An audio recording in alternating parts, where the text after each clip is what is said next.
বেপাৰ বাণিজ্য আজি বৃহৎ পুঁজিপতিৰ আগত বৃহৎ পুঁজিপতিৰ যি ব্যৱসায় আগ্ৰাসনৰ আগত আমি টিকি থাকিব পৰা নাই, আমি ধ্বংস হৈ গৈছোঁ।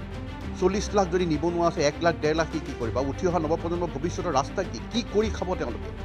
মোক কৈছে নেটৱৰ্কিঙৰ পাৰ্টটো আপোনালোকে কৰি দিয়ক। ঠিক আছে, মই কৰি দিম। আজি নাই মোমাইতকৈ কণা মোমাই ভাল, মই কৰিম। অন্তৰ দুখেৰে মই সেইখিনি কামকে কৰিবৰ কাৰণে মই 10-20 হাজাৰ টকাৰ কাম। এতিয়া আমি সেইখিনিতেই আমি নিজকে সীমাবদ্ধ ৰাখিব লগা হৈছে। আজি কাম বন নাই। আমাৰ অসমৰ যিখিনি খিলঞ্জীয়া মানুহে ব্যৱসায় বাণিজ্য কৰি যিখিনি সুৰক্ষাৰ কাৰণে কি ব্যৱস্থা ল'ব চৰকাৰে? বৃহৎ পুঁজিপতিৰ আগ্ৰাসনৰ ফলত সকলো বেপাৰ বাণিজ্য ধ্বংস হৈ গৈছে আৰু অহা 5টা বছৰত আপুনি বেপাৰী বিচাৰি নাপাব। বেপাৰ বাণিজ্য নাই এতিয়া। মেক্সিমাম দোকান বন্ধ হ'বলৈ গৈ আছে। মাত্ৰ দোকানখন খুলি ৰাখিছে, বেপাৰ দিনটোতে বিক্ৰী নোহোৱা, সেই বহুত দোকান বন্ধ হৈ গৈছে। নমস্কাৰ বন্ধুসকল, আজি এটা গুৰুত্বপূৰ্ণ বিষয়ত ভিডিঅ'টো বনালোঁ। মই এজন ব্যৱসায়ী বুলি কৈ মই নিজে গৌৰৱ অনুভৱ কৰোঁ। হয়, ইমান বছৰ ব্যৱসায়ী কৰি ঘৰ সংসাৰ চলাই আছোঁ। যোৱা 25টা বছৰ 2000ৰ পৰা মই ব্যৱসায় আৰম্ভ কৰিলোঁ।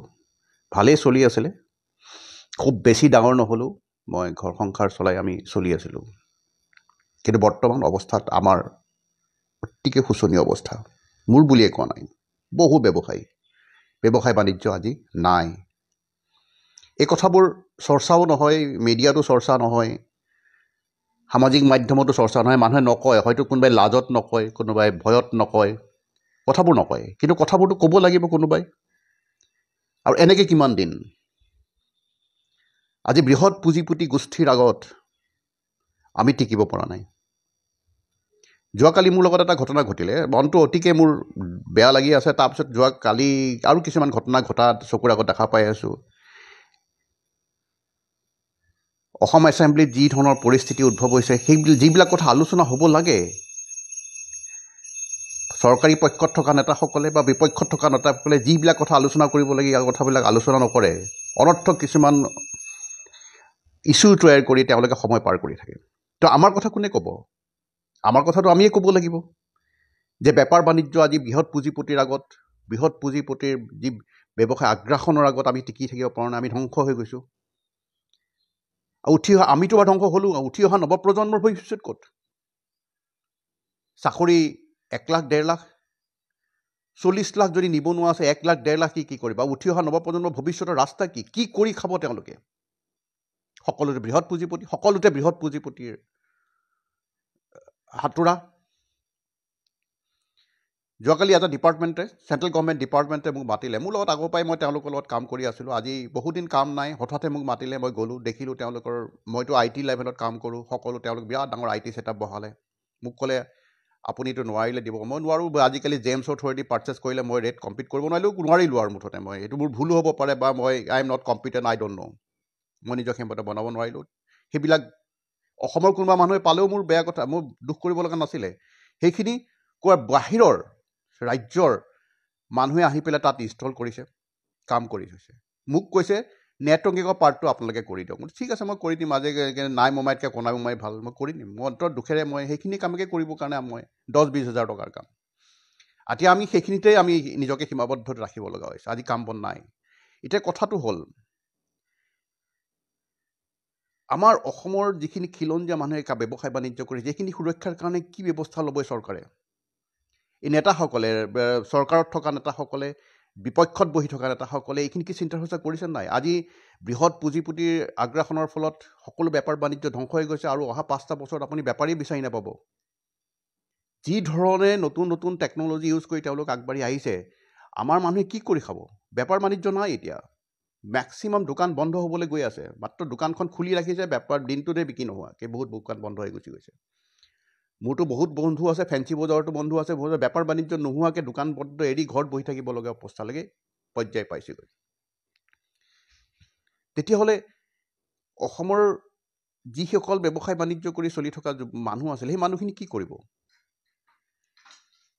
চৰকাৰেতো চিন্তা চৰ্চা কৰিব লাগিব। যদি চিন্তা চৰ্চা নকৰে, নতুন ব্যৱসায় বাণিজ্যলৈ ল'ৰা ছোৱালী আগ্ৰহ প্ৰকাশ নকৰিব নহয়। এতিয়া আমাৰে অৱস্থাটো থৈ বহিছে। আমাক সুবিধা দিয়ক। আমাক চৰকাৰৰ যিবিলাক গভৰ্ণমেণ্ট ছেক্টৰ কাম আছে, সেই কামবিলাক আমাক সুবিধা দিয়ক। ডাঙৰ পেকেজ নকৰিব, সৰু পেকেজ কৰি আমাক কাম কৰাৰ সুবিধা দিয়ক। নহ'লে আমি ঘৰ সংসাৰ চলোৱাটো দূৰৰ কথা, ব্যৱসায় বাণিজ্য চব বন্ধ কৰি বহি থাকিব লাগিব। ৰাস্তাত এতিয়া ফুটপাথত বহিব লাগিব আমি। এই পৰ্যায়লৈ আমি গতি কৰিছোঁ।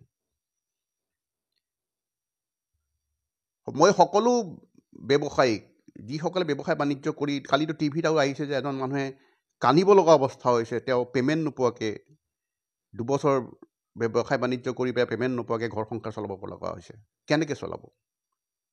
ব্যৱসায়ীখিনি কিমান নেগলেক্ট কিয় কৰা গৈছে? আমাৰ থলুৱা ব্যৱসায়ী সেইখিনি সৰু সৰু ব্যৱসায়ী, এই ব্যৱসায়ীখিনিয়ে অৰ্থনীতি ধৰি ৰাখিছিলে, আজিও ধৰি ৰাখিছে। এই ব্যৱসায়ীখিনি যদি ধ্বংস হ'বলৈ যায়, অকল পুঁজিপতিয়ে দেশ চলাব নোৱাৰে, অকল পুঁজিপতিয়ে দেশ চলাব নোৱাৰে। সিদিনা দেখা পালোঁ ৰিলায়েন্সৰ নিচিনা এটা ডাঙৰ কোম্পানীয়ে পানী বটলত তেওঁলোকে আমাৰ ক্ষুদ্ৰ ব্যৱসায়ীখিনিক মাৰিবৰ কাৰণে পানী বটল ব্যৱসায় কৰি পেলাই আমাৰ বহুত ক্ষুদ্ৰ ব্যৱসায় বাণিজ্য চলাই আছিল। তেওঁলোকে সেই ব্যৱসায়টো তেওঁলোকে মানে আমাৰ মানুহখিনিক মাৰি দিবৰ কাৰণে তেওঁলোকে ডাঙৰ ডাঙৰ বটলৰ সেই 10 টকীয়া ডাঙৰ ডাঙৰ বটল পানী এতিয়া ইণ্ট্ৰডিউচ কৰিছে। এতিয়া কি হ'ব? আমাৰ থলুৱা ব্যৱসায়ীখিনি খতম হৈ যাব। এই ক্ষেত্ৰত আমাৰ প্ৰটেকশ্যনৰ কাৰণে কিবা চিন্তা চৰ্চা কৰিছে নাই? আমাৰো ভৱিষ্যত আছে, আমাৰো ল'ৰা ছোৱালী আছে, আমাৰ ঘৰ সংসাৰ আছে। কি হ'ব আমাৰ? অহা দিনবিলাকতো আৰু ভয়ংকৰ হ'বলৈ গৈ আছে। যি ধৰণৰ টেকন'লজি লৈ আহি তেওঁলোকে বিজনেছ কৰিবলৈ গৈ আছে। এতিয়া মই টাটা গোষ্ঠীক সন্মান কৰোঁ, টাটা গোষ্ঠীক সন্মান এতিয়া কেনেকৈ কৰোঁ? তেওঁলোকে কমন মেনে বিজনেছ কৰা বিজনেছবিলাক তেওঁলোকে কেতিয়াও বিজনেছ নকৰে। তেওঁলোক ইণ্ডাষ্ট্ৰিয়েলিষ্ট। ইণ্ডাষ্ট্ৰিত নতুন প্ৰডাক্ট বনাব, সেই প্ৰডাক্টবিলাকে আমাৰ থলুৱা ব্যৱসায়ীসকলে বেপাৰ বাণিজ্য কৰি চলি আছিলে। এতিয়াতো বেপাৰ বাণিজ্য সাধাৰণ মানুহে কৰা ব্যৱসায় বাণিজ্যবিলাক বৃহৎ পুঁজিপতি সোমাই গৈছে। চব্জি বেপাৰৰ পৰা মাছৰ বেপাৰ, কণী বেপাৰলৈকে চব সোমাই গৈছে তেওঁলোক। আমাৰ মানুহে কি কৰিব? সেই তেওঁলোকেতো লষ্টতো বিজনেছ কৰিব পাৰে। তেওঁলোকক সেই লোনখিনি মাফ কৰি দিব চৰকাৰে পিছত। আমাকতো নকৰে। আমিতো লষ্টত বিজনেছ কৰিব নোৱাৰোঁ, বা আমাক বেংকে লোনো নিদিয়ে। লোন দিও যি অৱস্থা কৰিছে সেইটোতো বাৰু এটা বেলেগ চেপ্টাৰ। কি হ'ব আমাৰ ভৱিষ্যত? আমাৰ ক্ষুদ্ৰ ব্যৱসায়ীসকলে কি হ'ব? মই প্ৰতিটো ৰাজনৈতিক দলক মই এই মঞ্চৰ পৰা আহ্বান জনাইছোঁ, আপোনালোকে এই বিষয়ত চিন্তা চৰ্চা কৰক। কাৰণ আপোনালোকৰ একো প্ৰব্লেম নাই, আপোনালোকে চৰকাৰৰ সকলো সুবিধা পাই আছে। আমাৰ কথা কিয় চিন্তা কৰিব? কিন্তু এতিয়া মই ৰিকুৱেষ্ট কৰিছোঁ আপোনালোকক, আপোনালোকে কথাবিলাক চিন্তা কৰক। এছেম্বলিত এইবিলাক কথা আলোচনা কৰক। আমাৰ থলুৱা ব্যৱসায়ীসকলক সুৰক্ষাৰ কাৰণে কি কৰিব পাৰি, তেওঁলোকৰ পৰিয়ালৰ সুৰক্ষাৰ কাৰণে কি কৰিব পাৰি, এই বিষয়ে চিন্তা চৰ্চা কৰা আৰম্ভ কৰক। তেতিয়াহে দেশখন আগবাঢ়িব। অকল এটা দুটা তিনিটা পুঁজিপতিক উন্নতি চিন্তা কৰাতকৈ সকলো দেশৰ সৰ্বাংগীন উন্নতিৰ কাৰণে চিন্তা কৰক। তেতিয়াহে দেশ বাচিব। অন্যথাই এইখন দেশ কেনেকৈ চলিব? আজি 40 লাখ নিবনুৱা, 40 লাখ নিবনুৱাই কি কৰি খাব? চাকৰিটো 1 লাখ 2 লাখেই হ'ব, বাকীখিনি বেপাৰটো একোৱেই নচলে। মোৰ 25টা বছৰৰ অভিজ্ঞতা বেপাৰৰ পৰা কৈছোঁ, কোনো বেপাৰেই নচলে এতিয়া। যি বেপাৰে দিয়ক। ষ্টাৰ্টআপ কথা কৈছে, ষ্টাৰ্টআপ ঠিকেই আছে, 2-এজন নতুন নতুন কনচেপ্ট লৈ 2-এজন ছাকচেছ হৈছে, সেইটো বেলেগ কথা। চবৰ কাৰণে সেইটো সম্ভৱপৰ নহয়, চবে ট্ৰেডিশ্যনেল বিজনেছেই কৰিব যাব। কিন্তু কিবা এটাতো আমাৰ প্ৰটেকশ্যনৰ কাৰণে চৰকাৰেও চিন্তা কৰিব লাগিব। এই ক্ষুদ্ৰ ব্যৱসায়ীসকলক কেনেকৈ সুৰক্ষা কৰা যায়। বেপাৰ বাণিজ্য কৰা মানুহে কেতিয়াও মাত নামাতে। তেওঁলোকৰ আত্মসন্মান আছে, আৰু তেওঁলোকে কথাখিনি ক'বলৈ লাজো পায় বহুতে, যে মোৰ বেপাৰ বাণিজ্য নাই বুলি ক'লে। কিন্তু মই লাজ নকৰোঁ। মই কৈছোঁ যে হয়, আজি বেপাৰ বাণিজ্য নাই, ধ্বংস হৈ গৈছে। আমাৰ নতুন অপশ্যন কি? আমাৰ ভৱিষ্যত কি?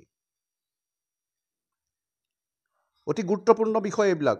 মই সকলো ৰাজনৈতিক দল, মই চৰকাৰত থকা ৰাজনৈতিক নেতাসকলেও কৈছোঁ, বিপক্ষত থকা ৰাজনৈতিক নেতাসকলেও কৈছোঁ, আপোনালোকে এই কথাবিলাক চিন্তা চৰ্চা কৰক, আৰু অতি গুৰুত্ব সহকাৰে অহা দিনবিলাক এইবিলাক লৈ চিন্তা চৰ্চা কৰক। আৰু আমাৰ উঠি অহা নৱপ্ৰজন্ম, আৰু মই উঠি অহা নৱপ্ৰজন্মও কৈছোঁ, আপোনালোকে এই কথাবিলাক ভাবক, আপোনালোকৰ ভৱিষ্যতৰ কাৰণে ভাবক। আপোনালোকে প্ৰশ্ন কৰক এই ৰাজনৈতিক নেতাবিলাকক, তেওঁলোকে আপোনালোকৰ ভৱিষ্যতৰ কাৰণে কি চিন্তা কৰিছে সোধক। তেতিয়াহে যদি আপোনালোকৰ ভৱিষ্যত কিবা পথ ওলাব পাৰে আগলৈ। অন্যথাই ভৱিষ্যত অন্ধকাৰ কিন্তু। ধন্যবাদ।